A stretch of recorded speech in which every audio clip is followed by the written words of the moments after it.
now. They should have the Burj Al Arab on their left. This men's field. We get a shot of them from behind here. That's the men's pack. That's the scene. If you were in there amongst them, it almost feels like you are in there racing with them on the road surface, doesn't it? But the Burj Al Arab, that famous, fabulous structure with a glorious ship's sail shape to it, a monstrous hotel poking out into the ocean. That is just to the left of these athletes now. And from that shot, Tim, it does look as though there's been a slight injection of pace there, doesn't it? That group seemed to stretch out. As we were observing from the rear of that group, you could see the Kenyan duo of Kip Kembai and Kip Kurui struggling to go with that pace, and it's certainly pushing on and thinning out a little bit at the front of this men's race. I guess you'd expect that when athletes have seen the 10k split, and if they're debutants, so they're making their first ever marathon attempt, or indeed they're hoping to run, say, around 2:10, 2:08. When you see a 10k split, and I would imagine most of them have got a reasonable idea of the times they need to be hitting, and you realise you're running at 2:04 tempo, you probably get a bit of a mental a slap in the face, so to speak, and you say to yourself, right, this is just silly, I'm not going to be able to sustain this, I need to slow down a little bit. So maybe at 10k and at 20k you get those little adjustments where people are given a reality check. And there we do see Kip Kosgei. Is that his compatriot just behind him? I think it is. Yeah, so they are running together and have made the decision to allow that lead pack just to pull away. The pacemakers have done a very, very good job, although there are just two of them left doing that at this moment. They did take some time to settle into it and pretty much hit the through 11 kilometers bang on the pace that they have been asked for through the halfway point. And as you mentioned, Tim, I think they will try to go beyond that. Not sure how close to 30 kilometers they will get, but they will certainly try and to help the lead men in this race for as long as possible. Yeah, 32.20. That last kilometre is a 2:53 unofficially. That's a 11th kilometre. So 11k in 32.20. As I turn to the old chart, 32. That has them on just a click inside 2:04 pace. They're moving really nicely. You can see 35 minutes on the clock now. This is the leading women's pack, and that has whipped down a bit, but there's still, what, 5 or 6 women there, I reckon, behind the male pacemakers? Yeah, I think so. I think there are 6, maybe even 7 women in there. 1, 2, 3, 4, 5. You might be right. It might be 6 or 7, but there you are. 10k. Desi 33.08. That was the leading women. So yeah, they picked up slightly from the first 5 kilometers, but not too much. So a steady tempo being set down comfortably in there. Yeah, Desi there at 33.08 in the women's race at 10k. That's Anchinolu Desi Genene. She's a 2:22 athlete. She ran that in February last year, where she won the Seville Marathon down in southern Spain. It was her debut. And then later on in November she won in Beijing as well in 2:26, so made her debut in Seville in February last year, ran 2 marathons last year, won them both, but Beijing was less than 3 months ago, so a bit of a question mark, although, about whether she's recovered or not. She does say she feels okay. She has been a half marathon specialist for the last few years, a lot of times in the 67s and 68s, so she's served her apprenticeship, I suppose, at the lower distances. She has, and she might argue that that Beijing race in November might have been run a little bit as a training run, given that it was 4 minutes or so back from her personal best, and certainly should be able to recover from that and build on top of the form that she showed there to come out here. And certainly she is racing with intent up there now, and there is are those 5 kilometer splits, just a couple of seconds, 3 seconds difference between them, so fairly steady running. And you have your lone male runner who's along for the ride, isn't he? He's trying to tack on to the back of this women's field at the moment and see if he can get himself into personal best territory. He will have started on the front of the mass field.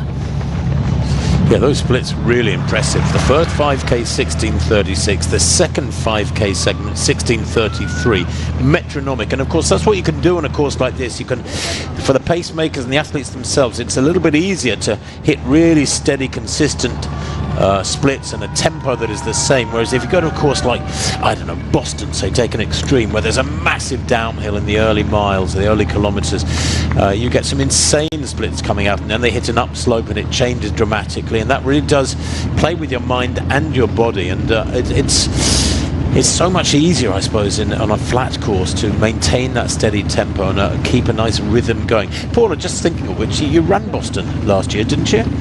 I did, yeah. I didn't run an even tempo at all. I'm sure but I'm blaming that on the fact that my calf went. Was that your first Boston? It was my first Boston. I actually loved it. The crowds were insane. They were. It was a great experience. I also love being in the middle of the atmosphere of the race, and that's one of the reasons I came back to racing in those couple of marathons, was to experience the camaraderie of that mass road racing, and don't always get that in elite races, and certainly elite women's races. Too often we go at the front, and it's a very special experience, but it's different being in the middle of the pack. And yeah, I loved that. I didn't find the uphills too bad in Boston, but you did have to tolerate the downhills and absorb it into your quad muscles, and you're right, that is a skill that you need to be able to absorb, and on flat racing it is much easier to settle into that tempo.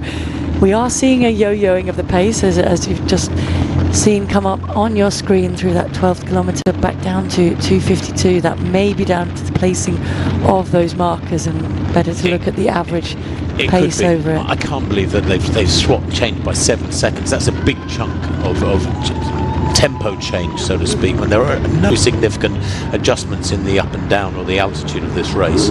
But a 2:52 there, I think that's the fastest split of the race so far. So yeah, in the men's field, the 13th kilometre, we believe, was the quickest so far. It's maybe it's building, they're warming to the task. We were talking a few minutes ago about how once you get into the race, you begin to feel more at home, more attuned to the rhythm. And perhaps that's what's happening in this men's race. 13k was 38.10, the split at that point. So a 2:54 is unofficially on the system we've got, but a 2:52 appeared on screen at 13.5 kilometres now in the men's race, and that is thinning out. Now that is interesting. Goodness me, Dekeba is up there as enjoying this tempo. That's Gadisa Tafa Dekeba, I think, is a 33-year-old. He's a 2:07 athlete.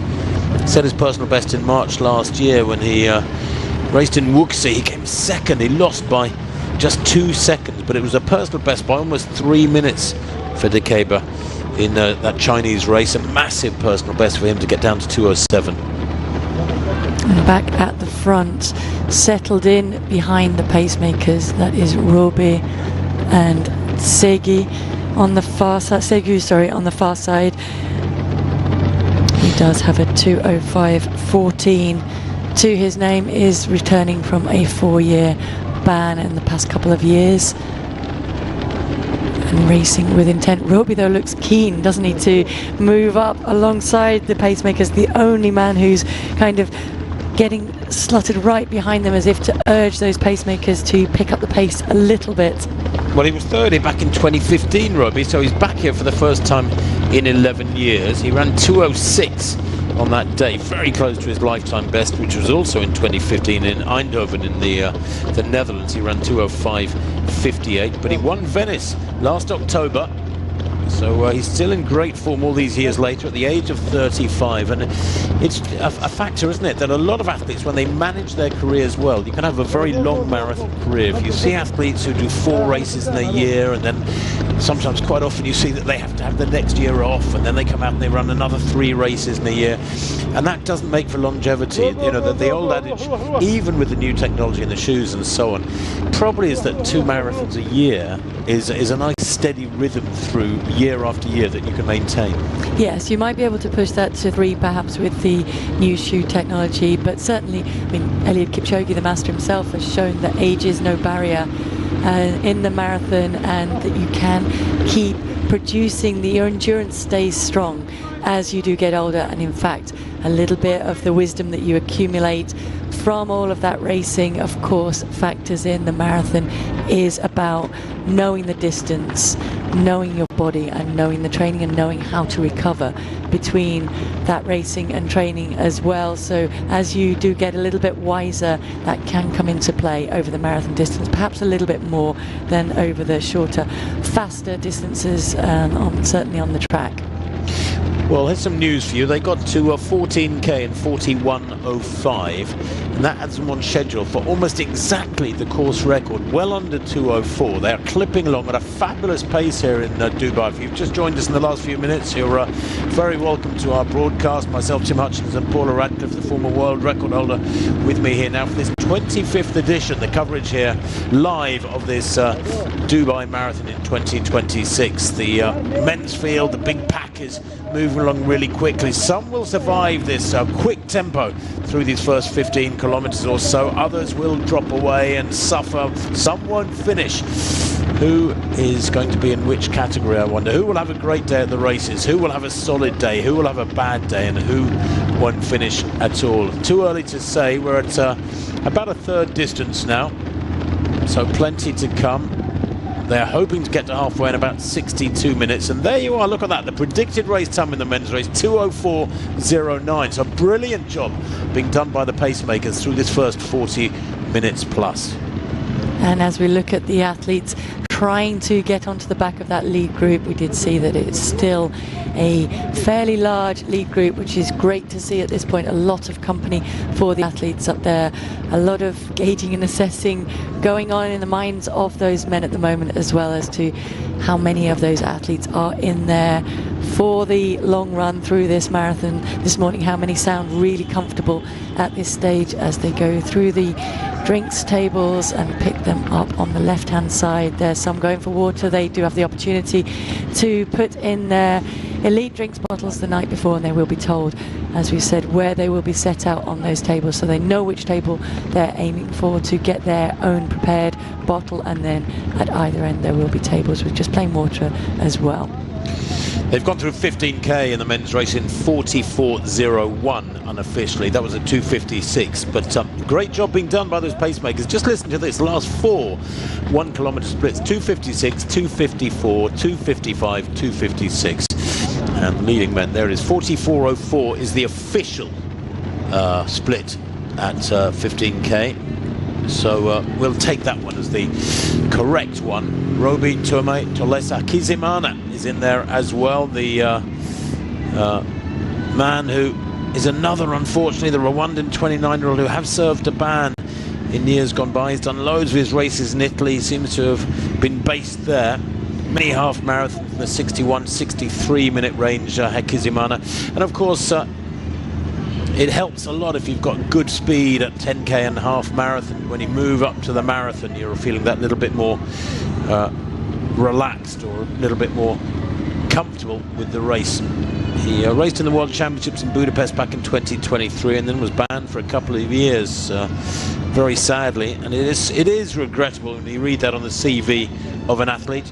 He only came back from the ban on the 26th of October. Hakizimana, to give him his full name, but he's already done 2 marathons in the last 3 months, so 2-year ban, and then came back straight away and won Ravenna in Italy back on the 9th of November, and then a month later he was second in Macau on the 7th of December. So this is his 3rd marathon in 3 months, straight after a ban. Keen to get back out there and start earning some money, I guess, Paula. Yeah, certainly was, and was in shape to get back out there immediately after that ban as well, and has got himself up there amongst the lead contenders today. And from that shot, is it starting to wind up again, because it's thinning out a little bit down the road? Well, Tuame there to write a picture. He is one of the pacemakers. I think the pacemakers here can go on to the full distance if they want. They can finish if they want. It's not something I'm wild about. I always think the pacemakers should be standing on the start line, and the other athletes who are planning to race the full distance are entitled to know their status. There's the main race, the mass race getting underway. Almost 4,000 in that one, the biggest field here in the Dubai Marathon by a long, long way. Much bigger than in years gone by. Race director Peter Connaughton saying a couple of days ago at the press conference they've never had 3,000 at the Dubai Marathon. They've got nearly 4,000 this year. That's what, a 30% increase, something like that. And it's brilliant to see. It's a reflection of the rise of the running community out here in the UAE and in Dubai in particular. Many of the runners that we joined up with for a shakeout in the week on Thursday evening were talking about how the community has really got behind the marathon, loves having it, calls it their marathon, and prepares for it. And they've built their way up through those 4-kilometer races to the 10-kilometer race, and then now working towards building up for this marathon and feeling confident enough to get out there and take part in their marathon. Many of them with the fueling and hydration packs as well to keep themselves going through this race, wisely not starting too quickly in these opening stages. Well, I bet a lot of them have to train during the day and in the warmth of the well, this is the coolest month, of course, in Dubai, but it's still warm, around 24, 25 degrees during the day. I bet a lot of them cannot believe their luck with these cool temperatures here today. And, I mean, I've been coming here for a few years, Paul, and it is probably 3 or 4 degrees cooler than usual here in Dubai on this late January Sunday morning, and rather glorious. Is it late January? It is now the 1st of February. It's the 1st of February, okay. All right, I'm only 24 hours behind the rest of the planet. Oh, pinch punch first of the month. Thank you very much indeed. If you could have seen that, folks, you've no idea what I'm going to do back. Anyway, 48 minutes on the clock. Men's race clipping along left of picture. Their big pack still in touch with this very quick tempo. They're moving at sub 204 speed, and the women's race to the right of picture, about 5 or 6 up there, we think, in that women's lead pack. We hope to get better pictures once the sun comes up. We can see more clearly, but they're moving at just under 220 tempo. So both races working wonderfully at the moment, with about a third of the distance done. Long way to go yet, but it's promising. It is, and the women working together behind those pacemakers. Most of the main contenders are slotted into that group. You can see Katema, you can see Lemnem Hailu, I think that is, who has indicated a lot. Very, very good pedigree on the track. 14:34 5,000 meter time to her name, and sub 30 minutes over 10,000 meters, and probably a lot expected of her over the marathon distance. And now stepping up to try and make this. She did run in Berlin, wasn't able to finish there in those very, very warm conditions. Perhaps went back to the drawing board a little bit, and now comes in to this marathon a little bit better prepared. Raced very well in RAC also last year. Yes, the leading women is Muliye Dekebo Haile Mariam, to give her full name, the 27-year-old Ethiopian. 49.29 at 15k for the women.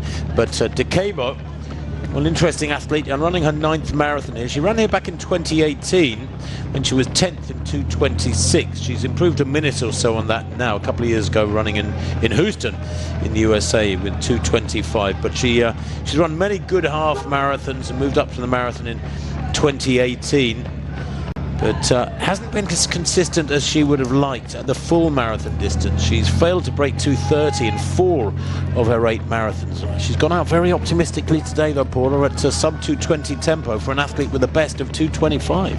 She has, and I'm watching Anchinalu Desi, who made sure that she got her bottle. In fact, lost a little bit of ground from the position that she had been in at the front of that pack, and you can see now offering that drink around. Not sure they've all taken on the opportunity to take on fuel and fluid at this point, and that's certainly the experience of Desi, showing that she recognizes how important it is to get those carbohydrates into your body, and to make sure, as we look further down the field, there's Daniel with her bottle. A number of those women do have their fluid bottles, as we talked about. It will be their prepared solutions that they will have practiced with in training. They will know that that works for them, that won't upset their stomach, and it will only be water that they would take outside of their own bottles, unless they are with a training partner perhaps and know exactly what's in the drinks bottle. It happens where you don't get your bottle in a marathon. The key is not to panic and to take the next best thing if you can, I think. Did you miss your bottles very often? Not very often, but I think it's a scenario you have to be ready for and prepared for. A couple of times my bottle wasn't on the table, and then sabotage? Not sabotage. I think it was just mistake. I know nobody else took it because I was the first one to the table and it wasn't there. So I think it's rare that you would take someone else's bottle. But most of the athletes have respect for the other runners. And if you're in the lead in a marathon, you come to the special drinks table where your bottle should be and it's not there. I think I'd probably come out with a few expletives. I was quite where cross. is my but you bottle in a can't, slightly stronger language? You can't waste the energy on getting annoyed though. You've got to stay calm and take the next best thing, and most of the marathons will put some kind of carbohydrate drinks out on the course as well as water. So then it's weighing up whether it's more important to take that even though you've not particularly trained with it, or just to wait for the next one. When they are every 5 kilometers, if the conditions aren't too warm, you can sometimes get away with just waiting for your next bottle. You're a more patient lady than I would be, I must admit, in those situations. 15k was 49.29 for these this women's field, and I'm just looking at what that translates to. It translates to 2:19.15. So at 15k, just past third distance, they're on well below 2:20 tempo in this women's race. They are moving well. There's no doubt about that. You can see Decabo there with the red armbands to right of picture, or Decabo actually in the middle of the picture. I'm just trying to see who that is on the far side with the red armbands. I think that is Desi with the orangey red armbands. Is it? And then Lemnem Hailu behind her, Fantaworku slotted in on the far side, Katema with the more exaggerated arm movement and the Adidas shorts t-shirt on this side, and then at the back it is the experience of Abubakar Afewerk, who has a 2:23.33 personal best to her name from here in Dubai in 2015, and still running well at the top level. The right-hand picture of the men's field there, you can see the Burj Khalifa in the background, extreme right of picture, and gives us a good idea that the sun is gradually coming up over the horizon, rising in the eastern skies of Dubai, of course. But that's a big men's pack, very tightly bunched there left of picture. They've gone through 18k in 52.50, a 2:55 getting them to 18k, so really good pacemaking. These splits again and again are hitting the spot, and that will build confidence in this pack. They will be aware, I'm sure. There will be information being shouted at them from the lead vehicle. There will be plenty of information for them. The pacemakers they have to trust, and they are doing a good job. And of course the advantage is that almost exclusively this pack, the men's and women's races actually, but this pack in the men's race is Ethiopian, and the pacemakers are Ethiopian, and they can be exchanging messages. Did you used to communicate with pacemakers, Paula, in your races, or did you clam up?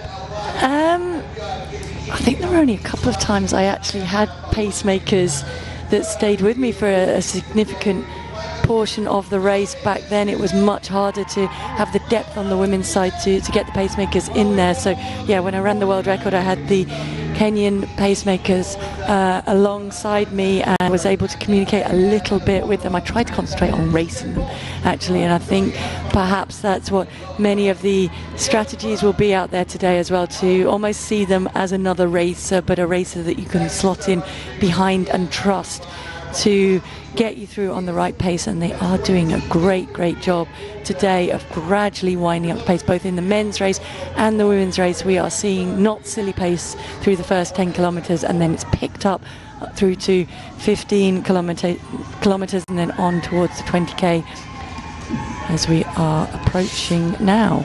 Yeah, this men's field, they've gone through 19k with a 3:01 split. Now that's interesting. That's the slowest split for a long time, if it's to be believed. Hopefully it's just a mispositioned kilometre marker, but 20k is a couple of minutes away for this men's field, as you can see them moving well now. And it's still, what, about 15 strong, this men's elite pack.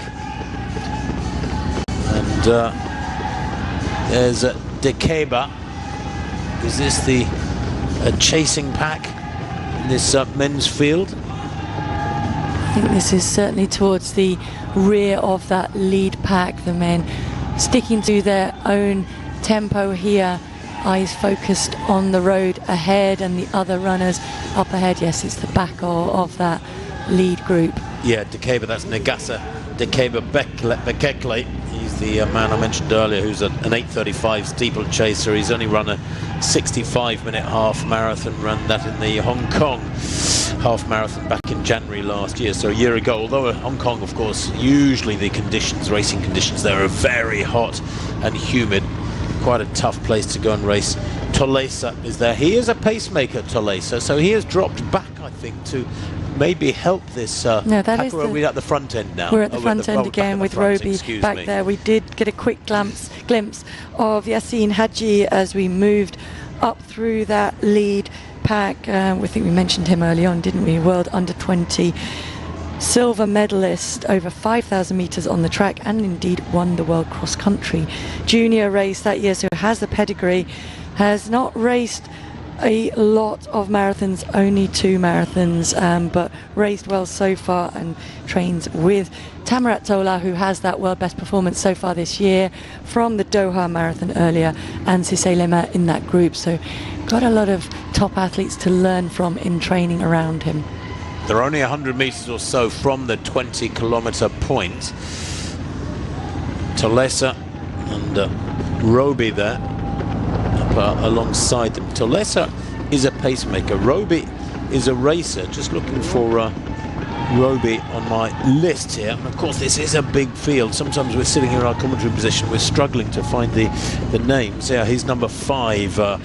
Deribe Robamelka, 3rd here back in 2015. He's the man who I mentioned earlier, won Venice just last October. He's familiar with this course, though. He'll know that the conditions here are always superb. He's a 2:05 athlete. This is the back of the elite group. Athletes just beginning to drop away and struggle here. Mateb.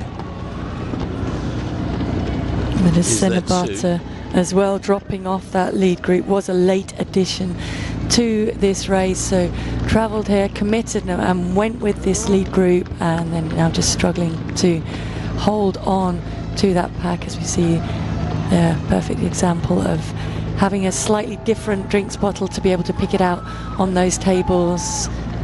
Used to be a lot of work went into decorating those bottles to make sure that you recognise yours. Well, there we go, 58.52 at 20k. That is the official time for 20k, 58.52. So they are very much on schedule here for something down around 2:04.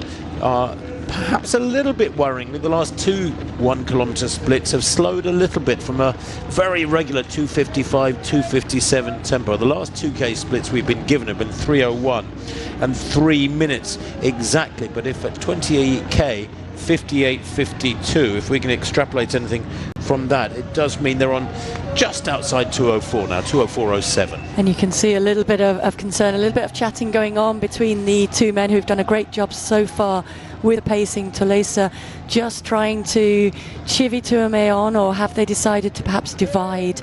One go with a faster pace and Tuame stay back with a slower pace behind. I'm not sure who it is asked for Tolesa to go on, because they don't seem to be keen to go with him now that he's done that. But certainly there was some chatting going on amongst the 2 pacemakers, and a decision being made for one to go on and crack on at the pace that's been requested, and the other to stay with the pack and the pace that they seem to want to run at. That's a big surge from Tolesa. Goodness me, as Paula said quite rightly, there was a little chit-chat there. And then Tolesa just lengthened his stride and pushed away, almost as like a little experiment for the pack behind to see who would go with him. He's on his own now, 6 or 7 meters clear, and this will sort them out, the chaff from the wheat, so to speak. Who's feeling good here? Segu is looking a little reluctant to go with this, although perhaps they're closing up on him. Akisi Nimana of Rwanda. He's there in the blue.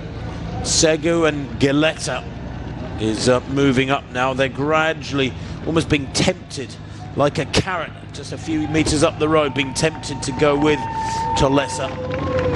But it's almost single file now, because this is a significant point. They're coming up towards halfway. They're only, there's 21k, so they're within about 100 meters of halfway.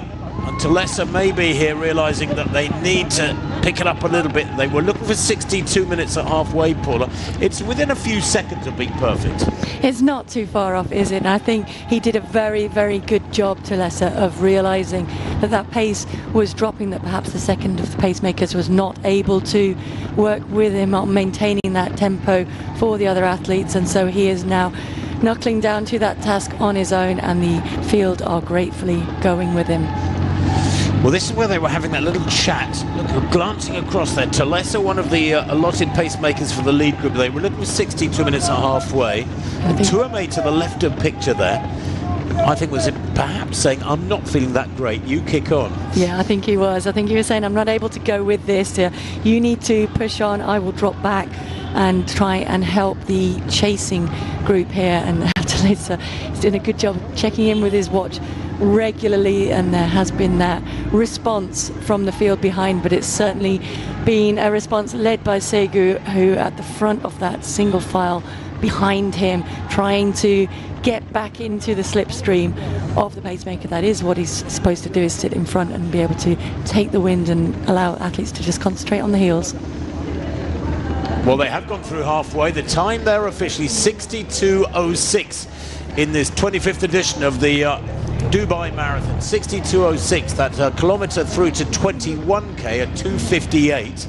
So it did slow for 10 minutes or so, a 3:01, then a 3 minutes, and then a 2:58, leading up to 21k. And I think Tulesa, that's Ayensa Alemu Tulesa, what a good job he's done. He's taking on the burden of pushing it through this next 5k, and it does get tougher, of course. Past halfway you begin to feel a little bit of fatigue. You know you've got a long way to go, and athletes start reassessing their day at the races. There's the lead pack in the women's field, and it's nice, Paula, that we've got a great race building here too. You know, they're coming towards halfway, and that's quite a big group.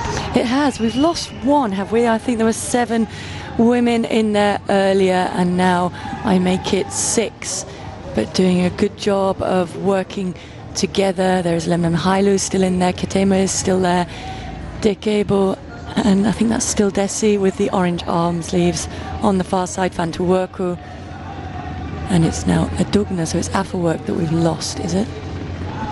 Yeah, Ketema is there too, right in the centre of picture. Is this the chasing pack here? Yeah, this is the chase group in the women's field. 2, 4, 6, 8. This is about 8 or 9 strong, this chasing group. They are how far behind the elite group? It'd be great to get a shot from the motorbike cameras to see if we can see where they are in relation to the lead group. We don't know whether they're 30 metres back or 200 metres back at the moment. I don't know if our director can help us with that, to get an idea from this camera of where this chase group is in relation to the lead group in the women's field. But they are still moving well. I mean, I'm sure way below 2:30 this chase group. Yeah, I would think so. There are a number of experienced runners in there. As you mentioned, Afterwork is towards the back of this group here and working together with the other women. Here is the is this the lead group again? This is the lead group for the women. And you can see gap back down the field, down the road behind, and the lights of the vehicle leading the next group. And yes, that is fairly significant, isn't it, Tim? It's a good couple of 100 meters. It is, yes. Dekebo, tall figure there to the left of that group. Desi with the red armbands. Dekebo, by the way, is the athlete who, as I said, is best of just outside 2:25. She's heading here, if she can maintain this, for a 5-minute personal best. She's having a great day so far. A little bit of break up in the group there as they go to that specialist drink station. Remember, these elite athletes have their own special drinks on those tables every 5k, and they have to practice that in training and get the pickup of the bottles right. But quite often you see a slowing as athletes look for their bottle. Did you used to slow a bit at tables, Paul, or did you practice holding your form and your speed? I practiced running past the table. There's 2 skills. You have to practice finding your bottle and picking it up, at speed, and then you have to practice drinking from it at speed as well. So I used to do it on my tempo runs when you're actually racing at or running at marathon race pace, and practice grabbing hold of that bottle and drinking. A lot of the Japanese athletes actually had a technique of they would have a metal hoop attached to the bottle, so they could slide their arm through that hoop and run on with the bottle. You are allowed to attach to the bottle as well any gels or anything, in fact, that you want to consume solid-wise or semi-solid, as well as what's in the bottle.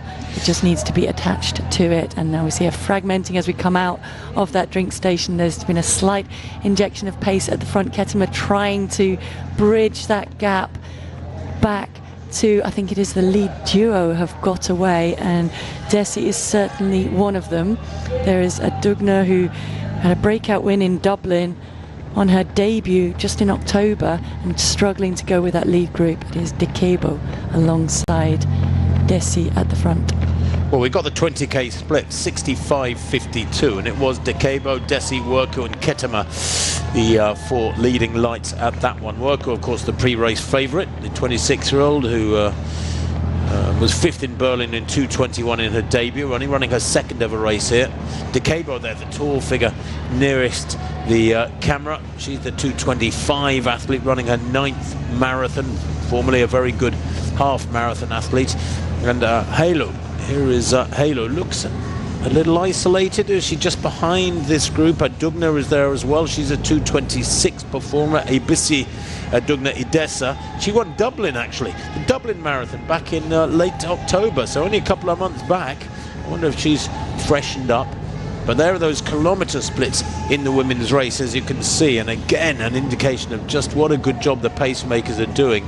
Truly metronomic. I mean, 16:36, 16:33, 16:21 and 16:23. The interesting trend there, Paula, is that the second 10k is a lot quicker than the first 10k. Yeah, and that for me is smart racing from these women. It's not getting too carried away in the early stages and gradually winding it up as the race wears on. It's setting this women's race up for substantial personal bests for the women in this pack at the moment, if they can stay with this, and it's running it in a sensible way. We were just watching Lemnem Hailu trying to hold on to the back of that pack, and I think she has succeeded in latching back on after that stretching out at the drink station. There we can see just getting herself back onto the pack. She is the athlete that I talked about, who is essentially making her debut. She made her debut in Berlin, wasn't able to finish in the tough conditions there, probably learned some lessons, went back to the drawing board, is used to racing well here out in the UAE, did run a 68.07 in RAC, and has now got herself back into that lead group and doing the smart thing for a debutante, settling in behind the more experienced marathon racers. Well, interestingly, the men's 22nd kilometres at 2:52. That equals the fastest split of the race so far. So there was a little bit of an injection of pace there in the men's race. They got to 23k in 67.34. That was a 2:53. So a 2:52 and a 2:53, the last 2 kilometre splits in the men's race. They really have kicked on. There's the women's half marathon time, 69.27. Almost perfect.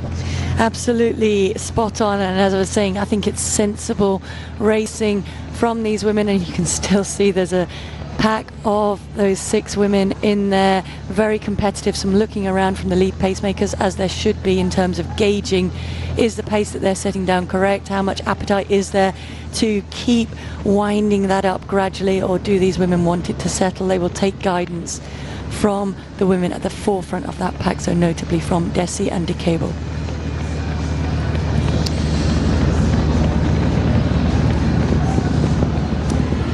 Well, the picture's so much clearer with daylight. Who'd have thought?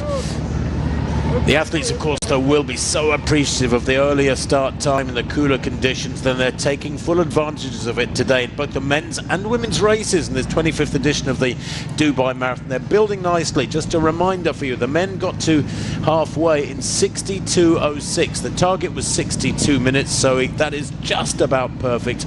And the women's half marathon time, 69.27 at the front end. Again, almost exactly on 2:19 tempo, and I think they might pick it up a little bit, Paula. I think they already are. I think when you look at that shot, we get a great view of what it's like to be, what do they say, on the train.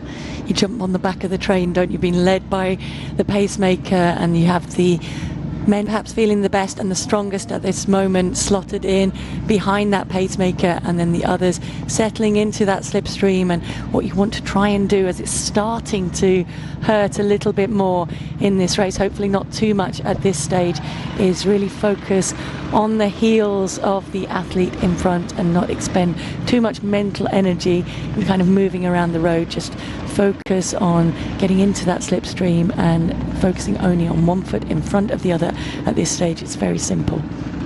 Well, look at this single file now. They really are shifting through this third quarter of the race, which is a clear indication that the acceleration has gone in. Tolesa, the man responsible for it, what a wonderful job he's done as a pacemaker through to halfway and beyond. And he checks his clock and then his watch again there, and always gets his head down and lengthens his stride, increases the tempo. He's thinking on his feet. It's really good to see, and the other athletes will be appreciating this, Paula. You know, it's a great job he's doing, although the burden seems to be all on him now. It does. He probably does train with a lot of these athletes as well, so he will know what athletes in that pack are capable of. He certainly knows the pace that they've asked for, and as you said, he's doing a very good job. As the lone pacemaker left now, he's trying to encourage someone else to come alongside and perhaps give him a little bit of a break to be able to go a little bit further, or is he going to step aside now once he's got them through? I think he is dropping back. Now he's gotten through that 25-kilometer marker. That marker passed in 73:26 there. Yeah, 73:26 is the official split, and that was about a 2:55, that 25th kilometer. So he's teasing them along here, trying to make sure they push hard through this third section of the race, the third quarter of the race. At 14:32, those last 5Ks, 14:33 officially. There it is. There are those splits for the 5K splits in this men's marathon. And, well, that is really encouraging. It's the quickest of the race so far. They went out in 14:48, then a 14:39. Look at that, getting quicker and quicker through the 15K, 14:35. That 14:51 to 20K is why there were slightly worried faces approaching halfway, and Tolesa took the responsibility, grabbed the bull by the horn, so to speak, and gave it a good shake. And that's the result. Between 21 and 25, or 20 and 25K, he's run 14:33. That is aggressive running. I hope they don't pay for it, because that's quite an acceleration. It did, and it decimated that lead group, which was a large lead group up to that point. And the last 5 kilometers, we have seen it whittle down, and now it is left to Galeta at the front. Or I think he's at the front of this lead pack. He looks around to see who he's got for company. He does have Segu is still there alongside him. I know Haji is still in that lead group, but there aren't as many men for sure. There is the lone Rwandan still in there. Hazikumana. There's that Fantahun at the back, and Melak. Yes, it has been sorted out by that last 5K. I think it's probably what's reduced them a little bit. Degefa and Dekeba now. Are they in survival mode? Are they comfortable? This is the chasing group.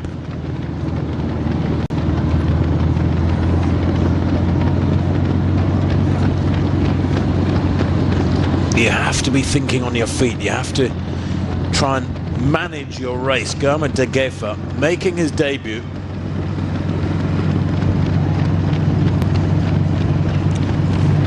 Dekeba as well, trying to cope with the realization that this lead group are beginning to ease away. And there it is, 5 athletes there. Now, has Tolesa gone? Has the pacemaker gone at this stage? They've gone through 25K. He's done a wonderful job.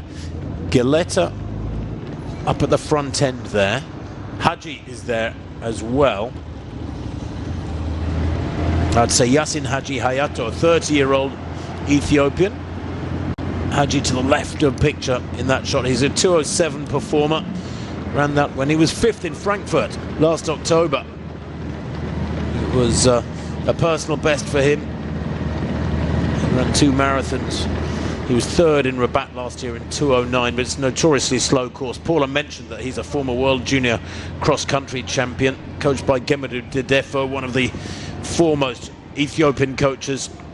He's in what's probably the strongest marathon training group in the world. It includes the Olympic champion from Paris in the marathon, Tamirat Tola, and Cisse Lemmer, who won the Boston Marathon back in 2024.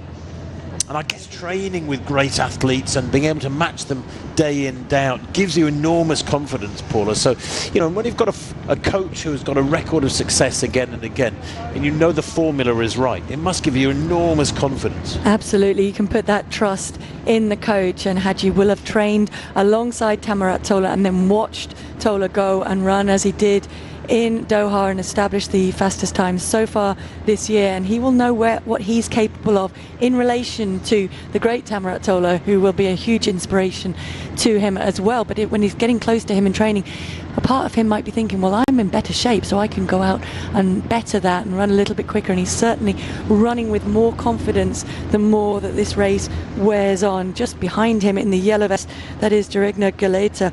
He doesn't actually have a marathon time to his time, nor indeed a fast half marathon, but he has run a 63:06 at altitude in Ethiopia, and certainly is another man who perhaps knows from the training coming into this race that he's in shape. And we can see from those splits there's been a little bit of a settling as that pacemaker stepped aside, and now a gathering, and the men look around them to see who is keen to push the pace on, and will that allow this group to grow a little and other men to work their way back onto the back of this lead group. Well, you really hope, don't you, that because the pacemaker's dropped out, the pace doesn't slacken. But so often we see that is the effect of a pacemaker dropping out. They've done all the work. They take on the burden of holding a nice high tempo, and when they're gone, nobody else wants to take on that role. Hadji here, moving really well. Hadji Hayato. He's a great track racer too, as we see that beautiful shot. Look at that structure. I mean, it is truly magnificent. The Burj Al Arab easing out into the ocean. It has to be one of the most photographed structures in the Arabian world. I know that the Eiffel Tower in Paris is apparently the most photographed structure in the world. Having been to the Taj Mahal, I think if that was more accessible, it would probably take over that title, because it is the most glorious building I've ever seen, the Taj Mahal. But the Burj Al Arab, is right up there in the top 3 or 4. Surely it's magnificent. Hadji working really hard. It checks his watch. He's almost like an unofficial pacemaker here. He's doing all the work through this 3rd quarter. But just like I remember Brendan Foster saying many years ago that in a 10,000 meters, 25 laps of a running track, he'd try and get to 20 laps without really thinking about racing, and then he'd start racing. Maybe in a marathon, Paula, you need to get to what, 30k, 35k before you start thinking about racing? I think you need to be thinking about your strategy at this point, but yes, actually thinking about what you've got left. You can't really fully gauge that until you are in those stages, so I don't think you want to be taking huge risks at this point. It has to be something that's very calculated, that you know you've done in training, and that's why I talk about being in tune with your body and knowing what it's capable of on a given day. And Hadji's trying to do that now. I'm watching Hakizimana, who's lost his number, from the front, just yo-yoing up and down. He's done that a couple of times. He's trying to push on the pace, but then isn't comfortable being out the front. Is he holding his hip a little bit, or just trying to straighten out his vest there? And Melak further back down is another debutant out there. He was looking around as if to say, well, somebody take it on, because it feels like it should be faster, but I'm a debutant and I don't want to be doing that at this point. Well, the last kilometre, 3 minutes, so it had slowed a little bit the last 2 or 3 kilometres. The 26 kilometre of the 3:06, they get to 27k with a 3-minute split. In fact, we're seeing 2:57 on our computers, but we're seeing 1:19.26 at that point, and that was a 2:57 unofficially. So the pace is still strong, but Hakizimana of Rwanda, the 29-year-old, who is a 2:08 athlete, could be heading for a big personal best here today. He's on schedule for something just outside 2:04 in his 8th marathon start. He, in the light blue there, left of picture, has taken on the burden of kicking on through this third quarter. And there's the pacemakers for this elite women's field. And we've lost one, haven't we? We have lost one, yeah. It should be Dekebu, Desi, Worku, Ketema and Adugna. Adugna's gone. Adugna's gone. Is she, or is that her in the background there? There's still Desi. 5 there. There's Desi at the back.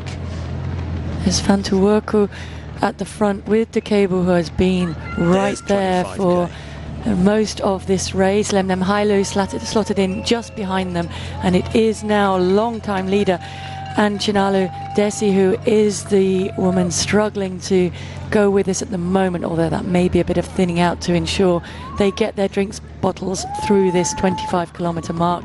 25 kilometres passed in 1:22:13. Yeah, and turning to the trusty chart, 1:22:13, that equates to 2:18:54, so they are just hovering around 2:19. Here's that U-turn at the southern end of the long section. They're heading north again now, this lead women's pack, for the final time. 1:22 on the clock. They've still got a long way to go. And you can see Desi there, left of picture in the red armbands, trying to get back on terms with this group. They've grabbed their drinks bottles there. She is holding a drinks bottle. She's probably the smallest in this lead group, but Worku looking very comfortable indeed, isn't she, there on the far side. Fantu Worku Taye, to give her full name, who made her debut in Berlin and ran so well for 5th place with a 2:21 clocking. Yeah, you can see another picking up of that 5 kilometres. It's sensible running. It's a smart, small pickup each time. And as we focus on Desi, I think her experience is really showing in this race. She made sure that she got her bottle. Ketema taking on a gel at this point as well, but Desi just sacrificed a couple of seconds at that point to be sure that she got her bottle, and has now worked her way back and is running with that for longer. It's good to see Lemnem Hailu learning those lessons of the marathon as well, in doing the same thing, taking on her bottle, taking time to get the gels that are taped to it, the fluid and the fuels into your body at this stage. It is crucial, and you will need that in the closing stages. Well, Dekebu is the surprise package here. There she is, the tallest of these athletes, nearest the camera. Mulie Dekebu Haile Mariam, the 27-year-old, has never broken 2:25, and indeed that personal best was when she was second in Houston back in 2023, running a 9th marathon here, but having the best day of her life. And look at those splits, 3:12. That is the quickest kilometre of the race for the last 10 or 12 kilometres. You have to go back to 12 kilometres for a 3:11 split. So they have picked it up a little bit after that drink station. They have, and I would hazard a guess that's what's done the damage to Adugna, who's not been able to stay with that lead group and is now starting to take its toll on Ketema, who is working extremely hard to be able to stay with these lead 4. And look at the focus on the face of Dekebu, eyes focused on the back of Said, the pacemaker, in front of her, and trying to push on, turn the screw a little bit and whittle this group down. Well, I wonder what's going through the mind of Dekebu there, the athlete who's right in there, tucked in behind the pacemakers, who's running about 6 minutes quicker than she's ever run before. The tempo she's moving at anyway. And there is Ketema, who is Maritu Ketema. She's at 2:25 athlete. She is dropping back now in her 7th marathon, the former steeplechaser. 9:35 athlete as a steeplechaser. That's knocking on the door of world class. That was back in 2017 though. But she ran 2 marathons last year. She won Madrid, and then she was second in Buenos Aires. Set a personal best in Madrid, that 2:25, and then 2:28 in Buenos Aires. But she feeling it now, and she's dropping back away from this lead group. What a good job these pacemakers are doing. Now let's have a quick shout out for Said there. That is Suleiman Said Kisi, and on the far side Aman Herpo Tufa. They were both tasked with going out at 68:30 for halfway for this field. Well, they were almost a minute down on that. It was 69.27, but there's only so much the pacemakers can do. They can't force a pace on the women. They can just try and coax it out of them. Absolutely, and they need to really allow the women to dictate that pace to them. And as we have said, none of the women in this field had a personal best below 2:20 coming into this race. They are operating at this pace now. Hailu is, of course, on her debut as well and is valiantly trying to hang on as a little bit of daylight opens up from the lead trio. Can she latch onto the back of that group? Because that will make her task much easier from here on in if she's able to do that. Predicted race time 2:18.50. It's still a really healthy time that is projected for this leading women's group. Interestingly, though, that 26th kilometre was a 3:22 after a really quick 3:12 for 25k, so the pace is yo-yoing a little bit if the kilometre markers are to be trusted. I'm sure these two male pacemakers for this women's group are doing a great job. I can't believe they're letting it vary that much. Quite often, as you mentioned, Paula, you get this change of tempo when they get to a drink station. It slows them down a little bit and then they accelerate again. There's a gentleman trying to get involved. That's always a little bit annoying to see. He's not going to be able to keep up too long, as he's just found out. He lasted about 20 metres. He's just found out how impressive a pace these elite men are operating at, and if you try and join in on the other side of the cones, I would advise you will get a real sense of appreciation for the pace and the speed. They make it look very easy and very smooth, but they are working extremely hard. And as I mentioned, that is the debutant Melak settled in behind Sego at the front, Hakuzimana, who's lost his number on the far side of the road. Sego it is, hugging the curve to left of picture. Berehanu Wendimut Sego, second here last year, having another great run. He was 23 seconds behind the winner last year. Now here is an overly enthusiastic spectator, let's say. I'm not sure if he's chatting with him or he's just trying to see if he can last with him. Perhaps he's been close by watching it on TV and he thinks, I can do that. Well, he couldn't. I think it was proven within about 5 seconds. He couldn't get remotely close to jogging with him. Quite what the point of that was, I'm not sure. Thank goodness there was no security issue there. But Segu it is, leading that men's race. Now, where is Hakizinimana of Rwanda? The leading men at 30k then. There's their split, 1:28.26. So we're into the last 12k now, 1:28.26. And Segu, Melak, Haji, Hakizimana, they are the leading quartet at the moment. 2:57, that 30th kilometre. And it has slowed a little bit since the pacemakers dropped out. We got a 3:06, then a 2:57, 2:58, 3:01, 2:59, 15:01 for that 5 kilometre split. Look, between 25 and 30k, the slowest 5k split of the race, and that's frustrating, but it's so often the norm in these big races when you see that. Yeah, I think we're just seeing the effect of racing coming in. Once the pacemakers step aside, there is that looking around who is keen to take on the pace, and now it does fall again to the debutant that I was talking about in Nibret Melak. He's 26. He has a personal best over the half marathon distance, an impressive one at 59:06. He was 6th last year in RAC and indeed finished 7th at the World Half Marathon Championships, and now feeling strong and obviously feeling that that pace had dropped too much. He didn't like seeing those splits slow, so indicates that his training has gone well in preparation, and he comes into this debut expecting a good performance here and doesn't want to wait around anymore. He's going to keep turning the screw and see if he can break away at this stage in the race and get back closer to that 2:4 pace that they were on earlier. Yes, Melak with the camera up close there. The predicted race time has just slipped outside 2:04, but that doesn't matter because here in Dubai, as just about every year, we've got a fabulous race building.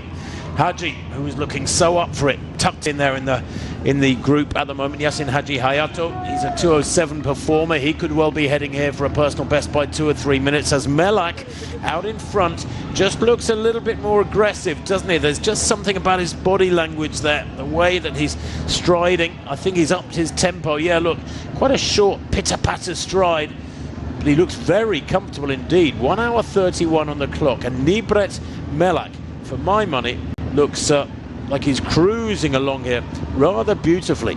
And the others have almost allowed him to do that. They haven't, of course, allowed. They've assessed in their body whether they have the means to go with it at this stage. They're trying to encourage each other, taking turns at the lead of that chase group to see if they can get back to Nibret Melak, who is working hard here. He hasn't yet broken that group, but he's certainly trying to. He's given it a good job of gradually winding up the pace, turning that screw, asking the questions of people in this group. Van Terhun struggling to go with that at this point, and indeed Hazikimana perhaps working hard, seeing as he is the one yo-yoing within that pack. Haji, the strongest of the group, as they try and whittle it down further and work towards Melak, who they can see just tantalizingly ahead up the road. Nibret Melak, then, the 26-year-old, making his debut, having a wonderful debut. Haji has rallied a little bit. He was third at Rabat last year, and then in Frankfurt came fifth with a personal best in October. But Melak here, he looks absolute mustard, doesn't he, as we say. Won the Lisbon half marathon a couple of years back in 59 minutes. He's run 59 and bits in the Ras Al Khaimah half marathon. He was sixth last year. That, of course, is in just a couple of weeks' time. He's got great road times at the lower distances. He's run for 10k 27:26. He ran a fast half marathon in Larne in Northern Ireland a couple of years back, 59 minutes there. So he's got really good credentials at 10k and half marathon, and this is such an exciting debut for him, and he's looking fantastic. Little glance over his shoulder there. He looks very fresh. Now, Paula, where are we at? We're at 32 kilometers almost, about 10k to go. You know full well that an awful lot can happen in 10k. That's 6 old English miles, but this race has been ripped apart. That pack was looking a little too comfortable for the last 5k, and Melak has done some real damage here. Well, there was almost a waiting, wasn't there? And understandable if you're making your debut over the marathon distance. You want to make sure that you have it within you. And I think when you approach that final 10 kilometers, you get a real sense of what you have left in your body, and certainly Melak was confident in pushing on at that point. He got a sense from the other athletes, the fact that it was slowing, the fact that no one was really keen to get to the front, that perhaps if he put his foot down, he would answer that question of who was feeling good at this point, and that question has been answered, and for the moment it is he himself who is feeling the best and is pushing on. But as we said, that is not yet a insurmountable distance back to Haji, who is valiantly chasing behind. Well, 32k is split for that last kilometre at 2:52. It's really quick. It's the equal quickest of the race, I think, just checking back through the times of the race so far. So that is what's done the damage, and a vicious acceleration. Now, it may not seem to many of you back at home watching on TV whether or that a few seconds difference in a kilometre is very much at all, but believe me, when you're working hard in the latter stages of a marathon and you're redlining, somebody suddenly accelerates by 5 or 6 seconds within a couple of minutes, then it really does make a difference. And here's the rest of them. Van Terhun there, who was a late addition to the field, the Ethiopian, struggling to go with this, but Melak here has ripped this pack apart and looks so relaxed to me. He looks like he's just stepped onto the road. He does, and you get a good indication of what's left energy-wise in the athlete's system when they negotiate difficult points like that final hairpin turn. Now they will be relieved to have negotiated that and know that it is now pretty much straight running. A few turns as they come into this finish area, but otherwise it's straight running, and you could definitely see the fatigue telling. As we watch here, Tafa go round, you can see the fatigue showing as they negotiate that turn. Melak went round it strongly and pushed on out of that, as indeed did the duo chasing behind him in Segu Dekebo and Hadji, and they are now working together to try and stop that gap from growing any further. I don't think they're making any inroads into closing it. Well, he's approaching 33 kilometres. That last kilometre is saying, I thought it was a 2:52. I think the caption just came up at the bottom of the screen saying it was a 2:51, which is the quickest kilometre of the race. And the gap is growing all the time back to that pack behind him. Segu looking very strong in second place. Hadji in his slipstream, trying to stay with him. Berahanu Wendemu Segu there is in second place. He's a 2:05 performer. He was second here last year. He and Hadji battling out for the minor places here. I don't want to over predict it because we've still got about a half an hour of running to come. These two maybe can work together to try and minimise the damage being done, Paula, by Melak out in front. But it must be quite a sort of slap round the face when somebody kicks away like that with about 10k to go and there's nothing you can do. But furthermore, you can also see how good they look. Yes, that's the other thing. And you can see, I mean, it's stating the obvious, but you see them moving away from you up the road, and you know that you are putting just about everything at this point that you've got left into your body to try and put as much time as you can and try and go with the move that they're making. And you're right, it almost looks as though when they're moving away ahead of you that they are running so much easier than you are. That is deceptive, of course. He is working extremely hard at the front, Melak, but he is having the adverse reaction in terms of he is seeing reward for his hard work, and he is hearing that gap grow if he's not seeing it, because we don't want him to turn around and look behind, but we want him to hear the footfalls and know he's moving ahead. Hakizimana is working extremely hard and not able to go with that, and that gap is growing. Well, we saw Hakizimana there, the Rwandan. He's struggling on his own, always hard too. And it's kind of ironic that when you're in the most difficult part of the race and you're having a bad patch maybe, or just the fatigue is accumulating, you end up on your own so often. Just when you need bodies around you and a little bit of help, when you're really fatigued, that's when there is no help. And yet here we have Melak, no help for him. But he's racing against the clock now, and the gap behind him is becoming a yawning gap. Look there, left a picture. That's a massive gap. He's got, what, maybe 80 meters lead on the rest of the pack, probably about 15 seconds, and he looks really comfortable too. There is something about the way he's moving. He just looks good. Hadji looks pretty good too. Segu there, a little bit of a grimace. The teeth are showing, and he's working to stay in the slipstream of Hadji. This is second and third, and it does look like here in Dubai, the race that discovers new talent year after year is doing so again today with the debut of Nibret Malek unfolding wonderfully. Yeah, we're trying to assess how comfortable they are. From their facial expressions, can be tough, can be deceptive, but from their gait and their cadence, it gives a lot more away. And certainly Melak, for my money, looking really strong at this point, as indeed is Dekebo, working hard here to, is she breaking away from the experience of Desi and Worku, or have they just taken the time to take on their fluid and fuel at this point, and will they be able to work themselves back up into this group which is formed here of pacemakers? And I think one of the male athletes who's dropped back and the women have reeled in, and now Dekebo benefiting from that and settling into the middle of this group. Well, that 30k time, 1:38.30, has them on schedule for 2:18.30. Now, if they can wind it up, they might get down towards breaking the 2:18 barrier here today in this women's race, but they are racing each other. The men's race, well, it was a brilliant race until about 10 minutes ago when he started kicking away Melak.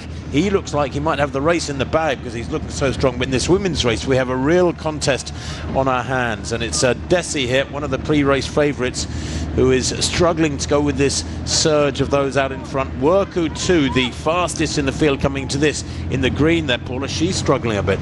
Well, they're both working hard to try and match the pace of Mulia Dekebo, who is running so well here. Cannot emphasize, she has a personal best of 2:25.35, and as you said, Tim, she's operating down close to low 2:18 pace, and that is why the two women behind her are struggling to stay with her. They are sticking to the task. They are gradually trying to work themselves back onto the group that has formed around Mulia Dekebo, but certainly at the moment she is the athlete who is keen to force the pace and has indeed been for much of this race. Concentration on the face of Fantu Worku, eyes focused on the road and the heels ahead of her. Well, the race has got quicker and quicker in this women's race. That last 5k through to 30k, 16:18. The one before that was 16:20. The one before that, 16:23. And when you think that they set off pretty cautiously, the opening 5k was 16:36. The next one, 16:33. They really have upped their game in these last 10 kilometers through to 30k quite dramatically in this women's race. And I emphasize the word race because this is a fabulous contest unfolding here now. They've just gone past the 31k marker. Dekebo looking strong, looking okay. She is the athlete who is I think heading here for a massive personal best. Could be a 5 or 6 minute personal best, maybe more here as she tucks in behind these two pacemakers who lope along and are doing a wonderful job. Yeah, the only thing that worries me about Dekebo is that she has taken on far less fluid and fuel than the two women chasing behind her, and I'm wondering if that experience is perhaps going to tell in these closing stages. But at the moment she is very keen to keep that pace pushing on, and the inexperience, if you like, of Melak is certainly the one that's bearing the fruit for him here today. He's pushing on with his knowledge of his training and how good he is feeling, and whittled that group down behind there, no longer can work together. That is Hadji, who has got a bit of daylight on Segu in the background. Well, Hadji has rallied, there's no doubt about it. Melak's victory or win is not assured just yet. What have we got on the clock? 1:42. They've got about 23 minutes of running to come. Hadji here is sticking to the task admirably. This is brilliant running from the 30-year-old Ethiopian. He's the one who is in such a strong training group. He's got that confidence from training with the Olympic champion from Paris, Tamirat Tola. I've got in my notes here huge potential at marathon and half. His half marathon personal best is only 61:03. And don't forget they went through halfway here today in 62:06. So Hadji, is he going to grab a drink here as he passes those drinks tables, or is he just going to try and stick to his rhythm? Well, he hasn't picked up a personal drink. Now that's interesting. Segu, rather. And there's the splits at 35k. Melak 1:42.59. 19 seconds now, that gap. That is becoming an unassailable gap. That's 100 meters. Yeah, that is. It's impressive. It's impressive that it's growing. It's impressive that he is maintaining the pace. These splits that have come up, that 2:52 followed by a 2:53 to 35 kilometers. So he is consolidating the fastest split of the race that he threw down at 2:51 earlier, maintaining and pushing on even, and that pace and projected finishing time now dropping down close. Can he dip under that 2:04 barrier? I think his primary target coming here would have been to try and come away with a victory here as well as a fast time.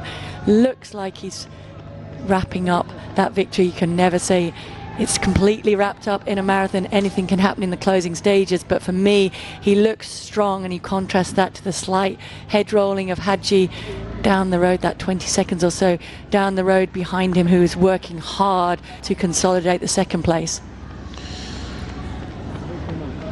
Well, doesn't he look fabulous? Small, compact, not a lot of arm movement, lovely, powerful stride and rhythm here. I said earlier he's got a short stride, but actually he's just got a nice, relaxed stride, hasn't he? It's not long, it's not short, he's not a pitter-patter type runner. And you get some athletes who take small, fast strides, but he's just moving really well, Melak, to the left of the screen. And Dekebo looking really strong. You mentioned, Paulie, you're worried that she might not have taken on enough liquids, but she's sticking right in there behind that pacemaker. Now, it's an interesting one, isn't it, when you get pacemakers in women's races in the latter stages that help some athletes, and while others behind are struggling. And I have a bit of an issue with that. I always think that maybe in a women's race the pacemakers should drop out at 30k and let them race the latter stages. Otherwise you get that unfairness where some athletes have got a pacemaker and others haven't. I would agree with that. I'm not sure whether it's a concerted decision. It does look like it, doesn't it? It looks like Herpo, one of the pacemakers, has decided to drop back with Fantuwerk, who perhaps is a training partner of hers and has come into the race to pace her, and she now finds herself bested, if you like, by the two athletes in the purple vests ahead of her, Desi and Dekebo, and Said, the pacemaker, who has been at the front working hard for most of this race, is continuing to do so.